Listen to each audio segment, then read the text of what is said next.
In the year 1900, a man encased in a heavy canvas diving suit fell backwards into the freezing waters of the Aegean Sea. He descended 45 meters into the darkness, expecting to find the soft harvest of sea sponges. Instead, he found the impossible. He found a gearbox, ticking with a warning sent from the year 212 BC. This was not just shipwreck debris. It was a collision of two eras that should never have touched. One man was looking for a livelihood, the other, dead for 2,000 years, was looking for a witness. When the diver's hand brushed against the corroded bronze, he didn't just touch metal, he touched a ghost. This is the story of the Antikythera Mechanism. To the archaeologists of the time, it was a lump of rusted rock, insignificant beside the marble statues surrounding it. But to history, it is the ultimate anomaly. A computer, precise and complex, resting on the ocean floor 1,000 years before the concept of gears should have even existed. It challenges everything we think we know about the progression of human intelligence. It suggests that the ancient world didn't just look at the stars. They built a machine to capture them. Question: if you found a piece of technology that proved history was wrong, would you trust the history books or the object in your hand? Answer books or object in the comments. We are about to dive into the wreck that changed time itself. Subscribe to decipher the code. Let us return to the surface, and then let us go back to the siege. To understand the magnitude of the discovery, you must first survive the storm. It is Easter week, the spring of 1900. The Aegean Sea, usually a mirror of azure blue, has turned into a churning, violent bruise of gray and black. A small wooden kayak boat, the Euterpe, is fighting for its life. On board is a crew of men from Simi. These are not archaeologists, they are not scientists, they are hunters. They are sponge divers, men born with salt in their blood and iron in their lungs. They were bound for the rich harvest grounds of North Africa, but the weather had other plans. The wind, screaming like a banshee, has blown them miles off course, pushing them toward a barren, rocky outcrop that sailors have feared for centuries. Antikythera, the opposite of Kythera, a jagged tooth of rock sitting in the middle of a treacherous channel. They drop anchor in the lee of the cliffs, waiting for the gale to pass. But sailors are superstitious, and sponge divers are practical. The captain, Dimitrios Kontos, watches the days slip by. Every hour the boat sits idle is money lost. The crew is restless. They look at the water. It is dark, deep, and unmapped. To keep the men sharp, or perhaps driven by a pull he couldn't explain, Kontos orders a dive. The man chosen to descend is Elias Stadiatis. Look at him. Standing on the heaving deck, he looks more like a monster than a man. In 1900, the scaphandro suit is state-of-the-art, but to modern eyes, it is a torture device. He pulls on the heavy canvas dress, stiff with salt and rubber. It smells of old sweat and machine oil. Assistants step forward to bolt the collar. Then the helmet, a sphere of beaten copper, battered and scarred from 100 dives. It weighs nearly 20 kilograms. As they lower it over his head, the world narrows. The horizon disappears. The sunlight is cut off. He is now isolated in a personal echo chamber, his own breath loud and raspy in his ears. The last thing he hears from the surface is the clang of the faceplate being screwed shut. He is sealed in. His life now depends entirely on a rubber hose, no thicker than a garden snake, stretching up to a hand-cranked pump on the deck. If the men above stop turning the crank for even 10 seconds, the carbon dioxide will build up and he will sleep. Forever. He steps onto the ladder. The lead weights on his chest and boots pull him down. He doesn't swim, he sinks. 10 meters. The surface turbulence disappears. The water is clear, terrifyingly clear, 20 meters. The pressure begins to squeeze. The canvas suit presses against his skin like a vice. 30 meters. The light begins to fail. The red spectrum is absorbed by the water. The blood in his veins, if he were to cut himself, would look black. He is descending a steep underwater cliff, a shelf of limestone that drops into the abyss. 45 meters. Here, the physics of the human body begin to change.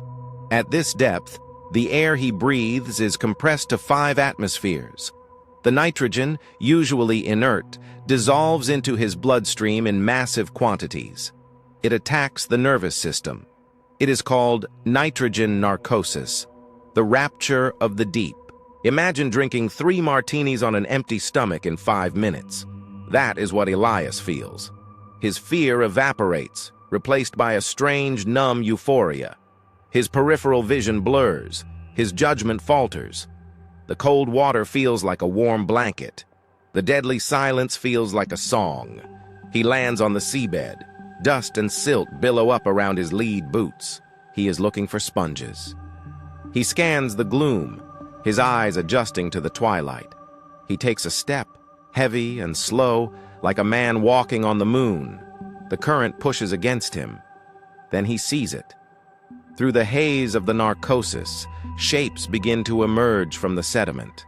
Not the organic, irregular shapes of rocks or coral. These are smooth, pale, human. Elias freezes. His heart hammers against his ribs, the sound deafening inside the copper helmet. He sees a hand reaching out of the mud. He sees a face, half buried, eyes staring blankly into the dark. He sees a horse, its legs twisted, its body bloating on the sea floor.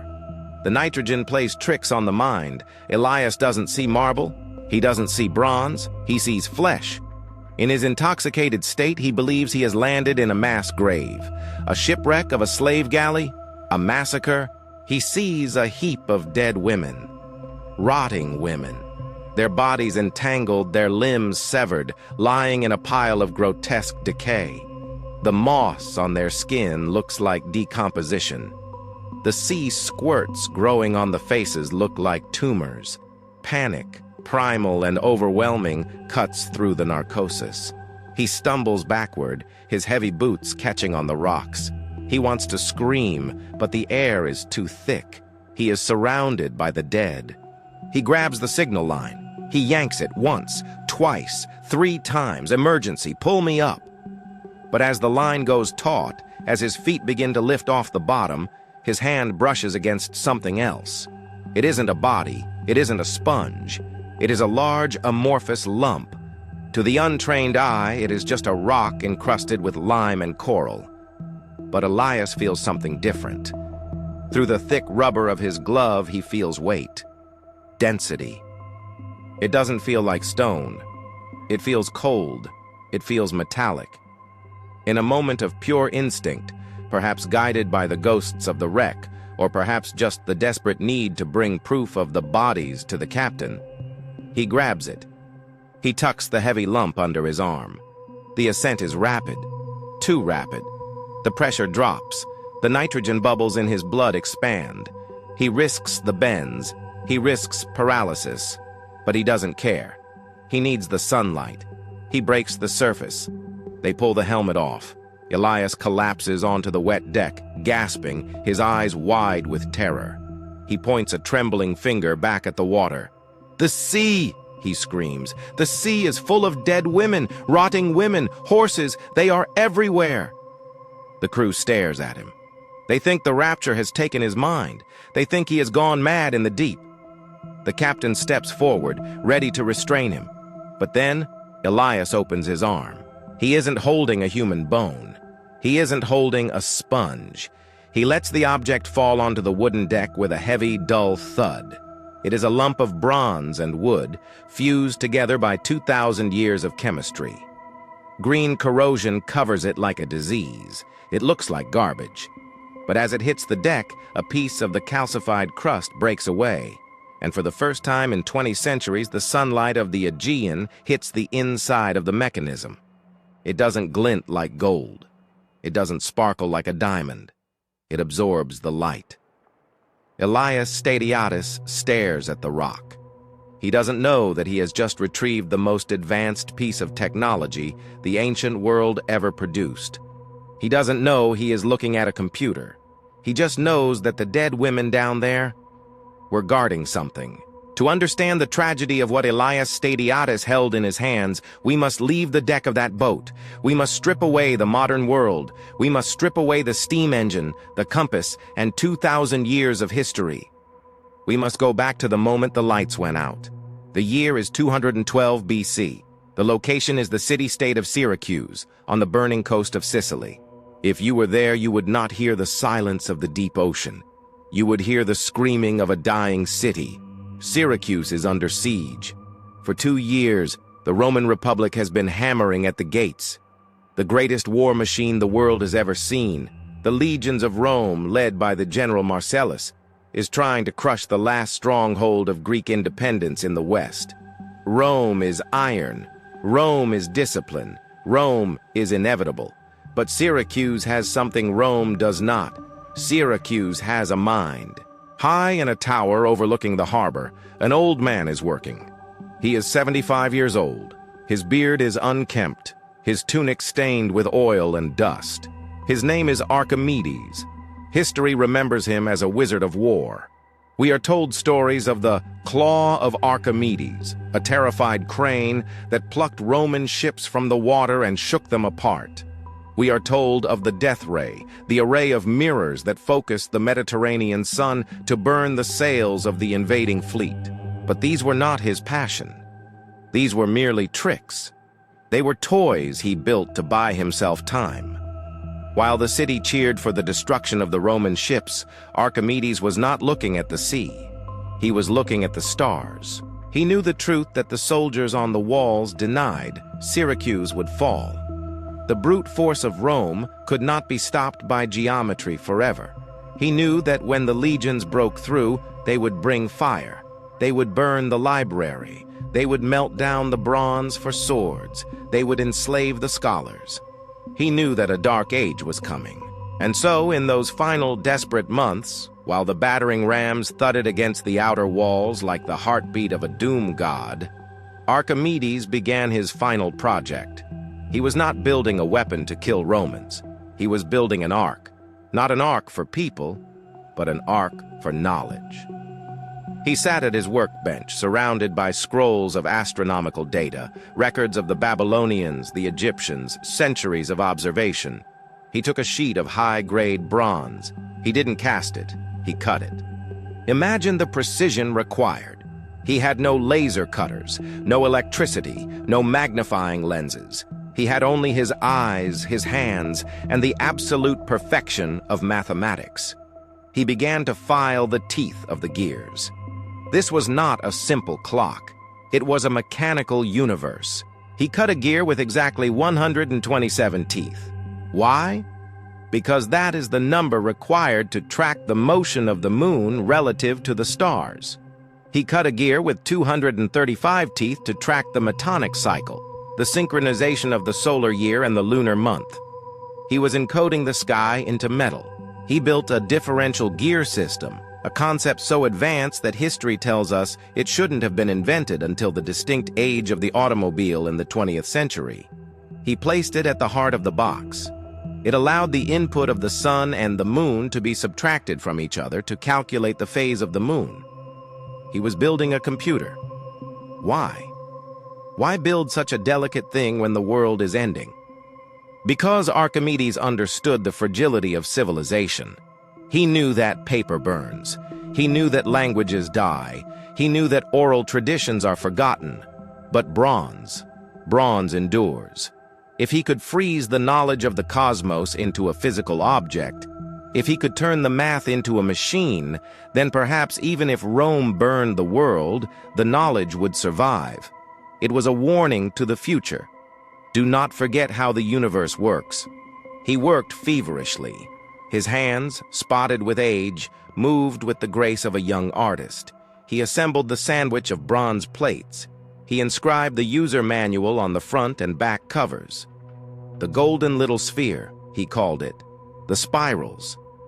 He finished it just as the walls were breached. The Romans didn't attack in the glory of the day. They came at night while the city was celebrating a festival to the goddess Artemis. They slipped over the walls. They opened the gates. The slaughter began. General Marcellus had given a specific order to his troops. Spare the mathematician. Do not harm Archimedes. His mind is a prize for Rome. But in the chaos of blood and fire, orders mean nothing. A Roman soldier, flushed with the adrenaline of the kill, kicked open the door to the tower. The room was quiet, save for the scratching of a stylus in the sand. The soldier found the old man hunched over the floor, drawing perfect circles in the dust, calculating the area of a segment. The mechanism, the bronze box, sat on the table, ticking softly. The soldier barked a command. "Move! Come to General Marcellus!" Archimedes didn't look up. He was so absorbed in the abstract beauty of the problem that the sword at his neck meant nothing. He waved his hand, annoyed by the interruption. "Noli turbare circulos meos," he whispered. "Do not disturb my circles." It was the clash of two worlds, the abstract idealist versus the brutal pragmatist.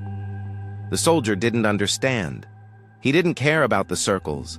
He didn't care about the mind that could weigh the earth. He felt insulted. He raised his gladius and brought it down. Archimedes fell. The blood soaked into the sand, erasing the circles forever. The greatest mind of the ancient world was extinguished in a split second of ignorant rage. The soldier looked around the room for loot.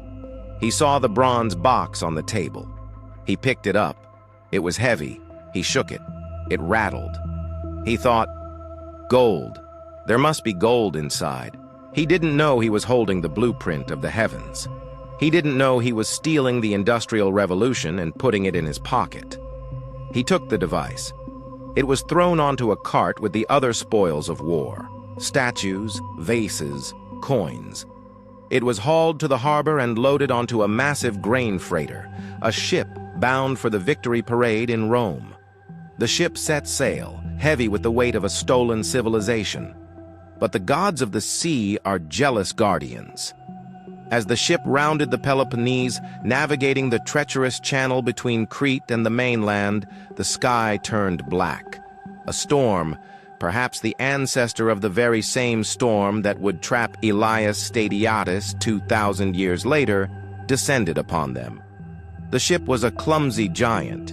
It couldn't maneuver. The wind drove it relentlessly toward the jagged cliffs of Antikythera. You can imagine the terror of the Roman crew, the screaming of the timber, the tearing of the sails, and then the crunch. The ship was smashed against the rocks. It broke its back and spilled its guts into the sea. The marble statues sank. The gold coins scattered. And the box, the computer, it tumbled through the water. Down past the breaking waves, down into the silence. It settled on the sloping shelf, 45 meters deep. The wood of the case began to rot immediately. The iron bolts rusted away, but the bronze gears, protected by the silt, held their shape. The ship disappeared. The survivors drowned. No one made it back to Rome to tell them what was on board. And so, the light went out. With the death of Archimedes and the loss of the machine, the timeline of human progress was severed. The knowledge of gearing, of precision engineering, of heliocentrism, it all vanished. Europe descended into the Dark Ages. We forgot how to measure the world. We went back to flat earth and superstition. For 2,100 years, the mechanism lay there, buried in the mud, ticking only in the memory of the ghosts. It waited while the Roman Empire rose and fell. It waited while the Crusades burned across the East. It waited while Michelangelo painted the Sistine Chapel, unaware that a sculptor more precise than him had lived and died millennia before. It waited until a sponge diver, fleeing a storm, fell from the sky and landed right beside it. The circle was closed. The warning had finally been delivered. But was it too late? We returned to the surface, to the year 1900. Elias Stadiatis is shivering on the deck of the Euterpe. The adrenaline of the dive is fading, replaced by the bone-deep cold of the nitrogen leaving his system. He holds the object in his hands. To the rest of the crew, it is nothing. They are hauling up treasures that will make them rich. They are hoisting the bronze arm of a philosopher, the marble head of a horse, bowls of blue glass that have not seen the sun since the days of the Caesars. The deck is piled high with the loot of the dead. The crew is cheering. They are calculating their shares. They are dreaming of the wine they will buy in Simi. But Elias stands apart. He cannot stop looking at the lump of rock. It is ugly. It is shapeless. It smells of rot and brine. It is covered in the hard white shells of sea snails and the limestone deposits of the deep. It looks like a piece of the seabed that was torn loose by mistake. By all logic, he should throw it back. It is heavy ballast. It is useless, but he doesn't. He feels a strange gravity coming from it. A density that doesn't make sense. It is the weight of a secret. He tucks it into a crate of smaller artifacts, burying it beneath a pile of bronze coins. He doesn't know it, but he has just saved the most important object in the history of technology. He has just saved the last backup file of the ancient world. The Euterpe sails to Athens. The discovery is announced. The world goes mad. The National Archaeological Museum becomes the center of the globe. The Antikythera treasure is the talk of London, Paris, and New York. The Prime Minister of Greece comes to gaze at the statues. The critics swoon over the Antikythera youth, a bronze figure of such haunting beauty that it makes grown men weep. And the rock? The rock is catalogued as item 150A7. Slab with inscription. It is thrown into a wooden crate in the damp, open-air courtyard of the museum. It sits next to broken pottery shards and rusted iron nails. It is ignored, and this is where the second tragedy begins. For 2,000 years, the mechanism was safe. The sea is a cruel mistress, but she is also a preservative. The low oxygen, the constant temperature, the layer of silt, they kept the bronze stable. They held the atoms in a delicate chemical equilibrium. But now, dragged into the dry, oxygen-rich air of 1900, the mechanism begins to die. The change is violent. The water trapped inside the structure begins to evaporate. The remnants of the wooden frame, which had miraculously survived inside the bronze casing, begin to shrink. The wood contracts. The metal expands. The stress is too much. The object begins to self-destruct. It happens slowly, silently, while the archaeologists are busy drinking champagne and toasting the statues. The mechanism is screaming, but no one can hear it. It cracks. It splinters. The calcified crust that held it together for 20 centuries begins to crumble. It takes 2 years for the message to break through the noise. It is May, 1902. An archaeologist named Elias Stadiatis is walking through the storeroom. He is a man of detail, a man who looks at the things others ignore. He passes the crate containing item 15087. He stops. Something has changed. The drying process has caused the rock to split open like a hatched egg. A chunk of the limestone crust has fallen away. Stays leans in. A shaft of dusty sunlight from the high windows hits the fracture. He sees something that shouldn't exist. He sees green metal, not a shapeless lump but a line, a curve, a precise geometric circle. He calls for a magnifying glass.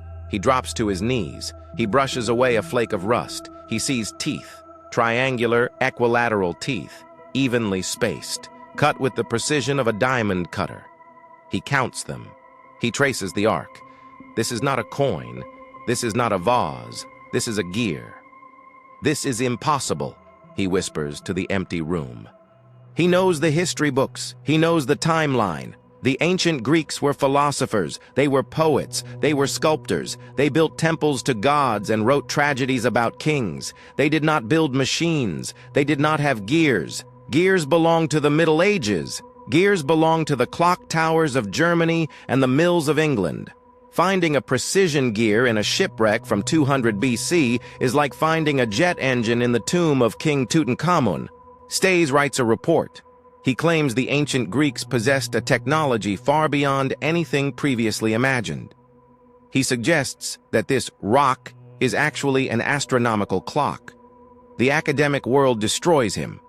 They laugh, they mock him. The leading experts of the time dismiss the find entirely. It is a modern clock, they say. It must have fallen from a ship passing overhead and landed on the wreck by accident. They invoke the logic of Occam's razor. What is more likely? That history is wrong, or that a piece of 19th century trash fell into the sea? They choose the trash. They choose to believe that the ancient world was primitive because to believe otherwise would mean rewriting every book in the library. The mechanism is labeled a prochronic artifact, an object out of time, a mistake. It is put back in the box. Elias Stadiatis dies in Simi, never knowing the truth of what he found. Valerio Stais dies, his theory unproven. The world moves on. The Titanic sinks. The First World War burns Europe to the ground. The Second World War follows. We split the atom. We invent the transistor. And all the while, the warning from 212 BC sits in a basement in Athens, gathering dust. The bronze continues to oxidize. The message fades. It takes 50 years for us to catch up. It takes 50 years for humanity to invent a technology capable of reading the letter Archimedes wrote. It is the 1950s.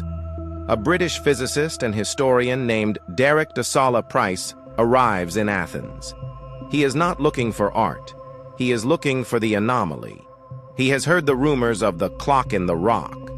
He brings with him a new way of seeing, X-rays. He takes the fragments, now broken into 82 separate pieces, and places them under the beam. He develops the film. He holds the negative up to the light, and the ghost of Archimedes begins to speak. The image on the film is shocking. It reveals a density of information that is terrifying. Inside the rock, invisible to the naked eye, is a sandwich of 30 bronze gears. They are packed together with the density of a modern laptop. Price traces the connections. A drives B. B drives C. The ratios are complex. They are prime numbers. He realizes that the critics were wrong. This is not a clock. A clock tells you what time it is now. This machine tells you what time it will be. It is a simulator. It is a computer dedicated to predicting the future. Price begins to translate the faint inscriptions hidden under the corrosion. It is a user manual. The golden little sphere. The sun. The ray. The machine tracks the sun. It tracks the moon. It tracks the 5 known planets: Mercury, Venus, Mars, Jupiter, Saturn. But then Price sees the true genius. He finds a mechanism inside the machine that defies all logic. It is a pin and slot device, a gear that sits slightly off-center, mounted on another gear. He calculates the math. It is designed to model the first anomaly of the moon. The ancients knew that the moon does not move at a constant speed. It speeds up when it is closer to the Earth and slows down when it is further away. This is elliptical motion. Kepler wouldn't prove this mathematically until the 17th century. Newton wouldn't explain why it happens until he discovered gravity. But the machine knew. The machine had a mechanical app to account for gravity 2,000 years before Newton was born. Price sits back in his chair, the smoke from his pipe curling into the air. He realizes the magnitude of the tragedy. This wasn't just a toy. This was the seed of a different future. If this ship hadn't sunk, if this mechanism had reached Rome, if the Romans had copied it, they would have had accurate navigation. They would have had complex mechanics. The Industrial Revolution could have started in the year 1. We are not looking at a relic. We are looking at a murder scene. The victim was human progress, and the killer was time. The connection is finally made. Elias Stadiatis, the uneducated sponge diver, had reached across the abyss of time and held the hand of Archimedes. The diver found the hardware. The physicist found the software. But the message itself, the final warning, that was yet to be deciphered. Because the machine had one more secret to tell. A secret about why it was built. It wasn't just to track the stars. It was to predict the darkness, the eclipses, the color of the moon during an eclipse, the omen. The machine was built to tell men when the gods were angry. And as Price looked at the gears, he realized that the machine had stopped ticking at a very specific moment. It was frozen on a specific date, a date that coincided with the fall of a civilization. We move to the final chapter. The year is 2005. The Antikythera Mechanism has now been sitting in the National Archaeological Museum for 105 years. It has outlasted the diver who found it. It has outlasted the archaeologists who dismissed it. It has outlasted the wars that tore Europe apart. But it still hasn't given up all its secrets. A team of international scientists, the Antikythera Mechanism Research Project, decides to try one last time. They don't just want to see the gears, they want to read the manual. But the manual is written in microscopic Greek letters, encrusted in bronze, buried inside the rock. They bring in a machine that looks like a spaceship, the Blade Runner. A 12-ton X-ray computed tomography scanner, specially built by X-Tech in the UK. It is so heavy they have to reinforce the floor of the museum in Athens just to bring it inside. They place the fragments inside the lead-lined chamber. They turn it on. The result is not just a picture, it is a revelation. The scanner slices through the corrosion, layer by digital layer. It reveals the text that has been hidden for 2 millennia, 3,500 characters of text. It is the most extensive survival of ancient Greek scientific writing ever found, and it tells us exactly what this machine was. It wasn't just a calendar, it was a cosmos in a box. The scans reveal a dial on the back that no one had understood before. It is the Olympiad dial. It tracked the 4-year cycle of the Pan-Hellenic Games, the Olympics. Think about the implication of that. This machine combined the movement of the heavens, the divine, cold, perfect logic of the stars, with the human need for sport, for competition, for social order. It connected the gods to the games. It showed that for the Greeks, science and society were one and the same. But the scans revealed something even more chilling: the eclipse dial. The machine could predict exactly when the sun or moon would go dark, but the inscriptions went further.